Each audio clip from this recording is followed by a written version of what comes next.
I'm using this one here is the Ahrex nymph curved nymph hook, size 12.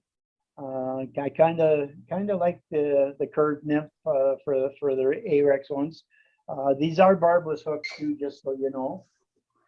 And again, I'm going to put the glue on here, the super glue or Gorilla Glue or what I want to put on there. And I bumped it up to a 6/0 thread.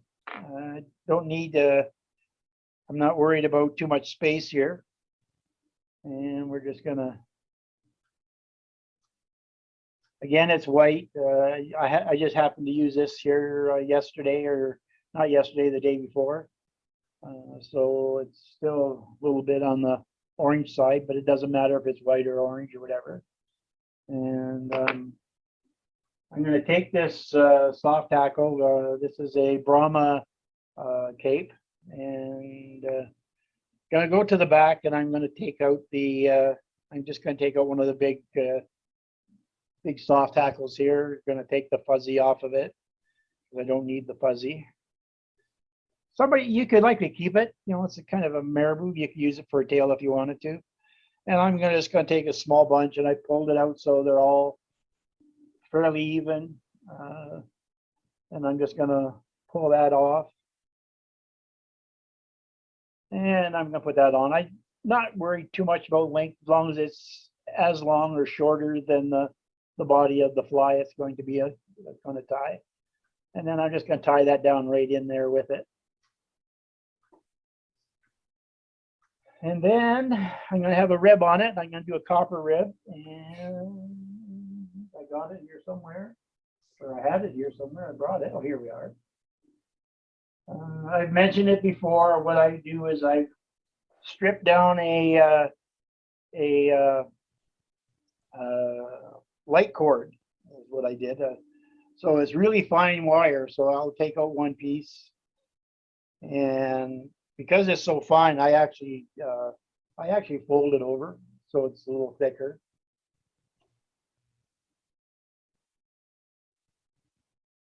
We'll just even that up.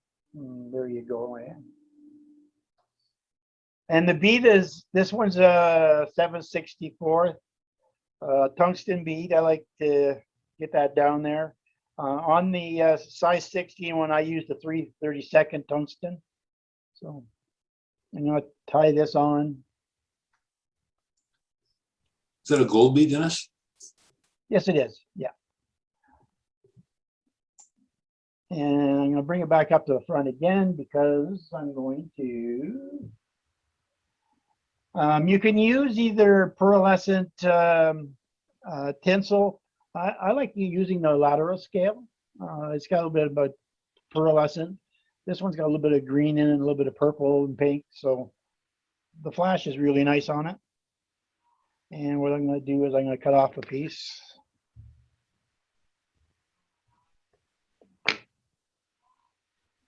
And with one strip like that, I think I've got, I put on or made, I think close to 10 or almost a dozen with one piece. So you're not going to end up using a horrendous amount.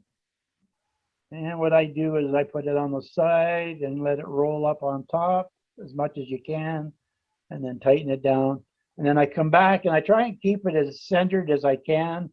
I'm not perfect by no means, so sometimes it does end up being off to the side, but not that you did that on purpose. Okay, now the dubbing. Well, dang it. Oh, here we go. This is the Ice Dub Midnight Fire. This is, can you see maybe you can see it a little better on the other side. Can you see that better? Yep. Okay. And this is the Canadian Black. So it's got some different colors and different flashes in it and stuff like that. Got a little bit of olivey in it and whatever. Again, this is a really nice color. I like it too. So what I did is I kind of thought the Midnight Fire was just a little too vibrant. Um, I think you could likely use it, but I thought it was a little bit vibrant. So what I did is I mixed it 50-50, and this is what I can come up with. So something in this regards here. So you've got a little bit of the reds and the blues and stuff like that in it, along with what you're getting with the Canadian black. So it's not quite as vibrant and flashy. And I think also by putting that Arizona dub in it, it allows you to dub it a little bit better, actually, a little bit easier. Not that I don't have very much trouble with dubbing this anyways, even just the ice dub. And when I do it really fine. I don't put a whole lot on, and then maybe that makes a big difference too. So I'll just put like a very minimal amount on for the dubbing. So it's a really thin noodle that I'm tying on here, or dubbing on. And don't be scared to give that a real sock down too, to make it so it's on there pretty good.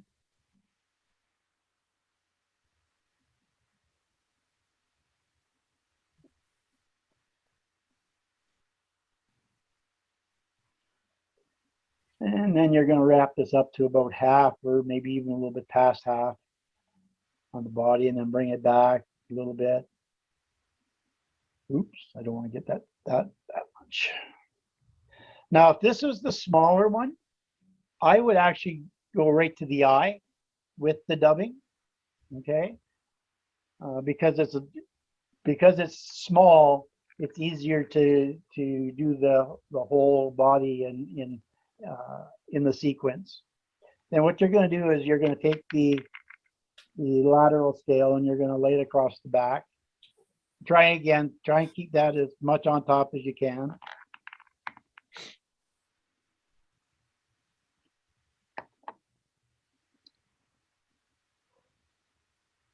And then what I'll do is usually try and keep that as close to being on top as you can, and bring that right to the bead, and then come back.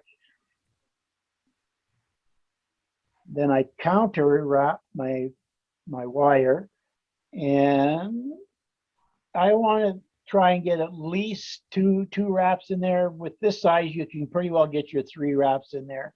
But on the size 16 one, it's getting pretty tough to get that 3rd wrap in there.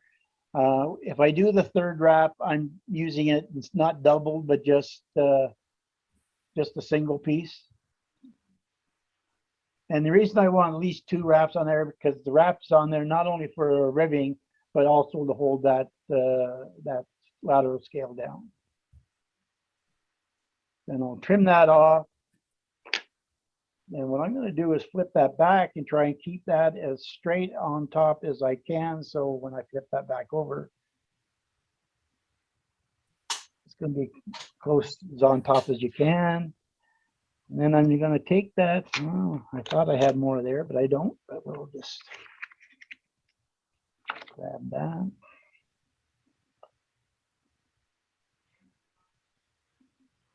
And we're going to put a little bit on it. We don't want very much on that again.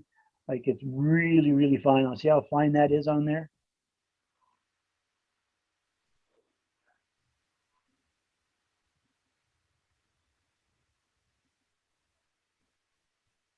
And then I'm just going to wrap that right up to the bead and bring it back.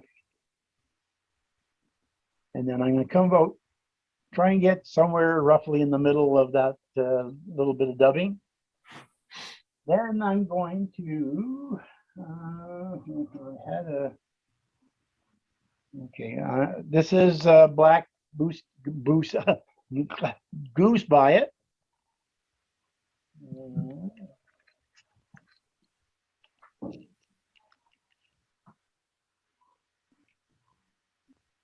Ew, this is crappy Goose by it.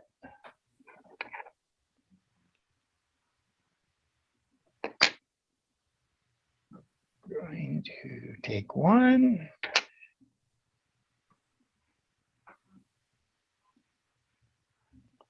Then I'm going to make it roughly the length of the body. And put it on the side. 1, 2 wraps, pull it tight, put the third wrap in there. Snip that off. Then I'm going to take another one.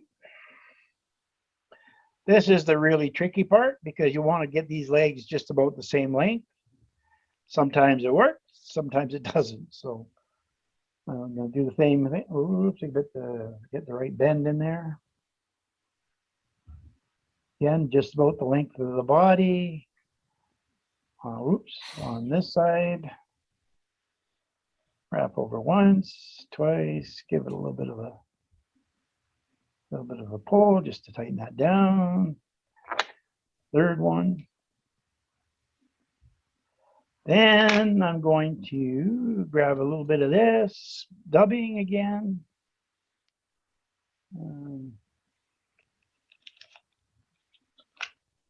Again, really, really fine because you don't want a whole bunch here.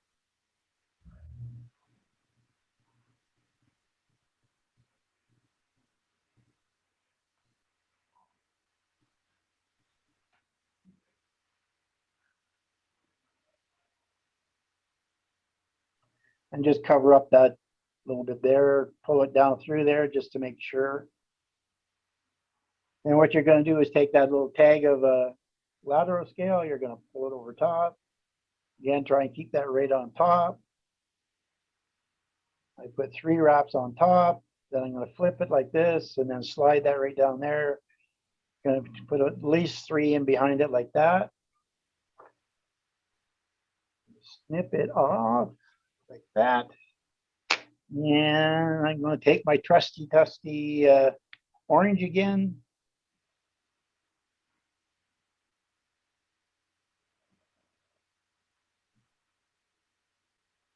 And this nano thread actually takes the marker really well. So.